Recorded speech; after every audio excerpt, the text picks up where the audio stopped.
At the end of a New Year's Day segment highlighting what Americans traditionally eat on the holiday, KSDK TV anchor Michelle Lee told viewers what her family enjoyed. I ate dumpling soup. That's what a lot of Korean people do. Soon after, a viewer left a voicemail and Lee posted a video of herself listening to the minute-long message. She was being very Asian, and I don't know. She can keep her Korean to herself. Lee says the caller's words hurt her deeply. It takes me back to from being a kid, or it takes me back to that one time this happened, or that one time that person said this. So it really it compounds the scars you've already built through your lifetime. The video now has more than 3.7 million views.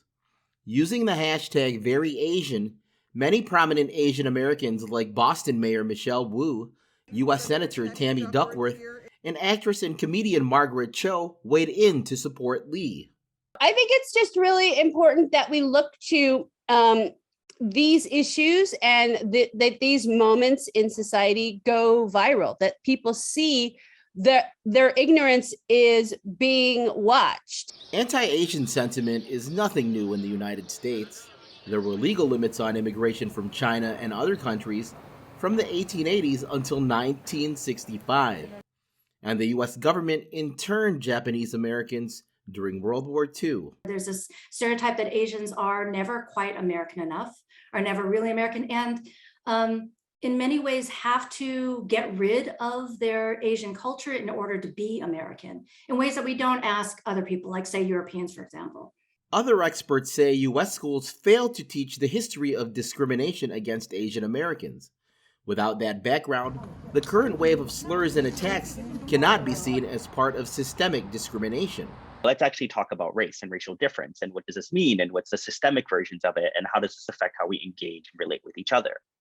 And then that changes how we have to think about racism beyond being an individual thing, right? But as a structural aspect of our society that is reinforced by cultural norms and representation. The outpouring of social media support for Lee has helped her move past the hurtful racism of the call.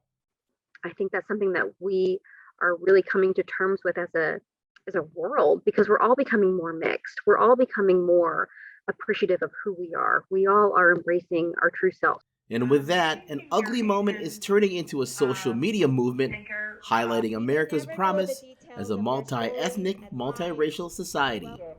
Chris Casquejo, VOA News, Washington.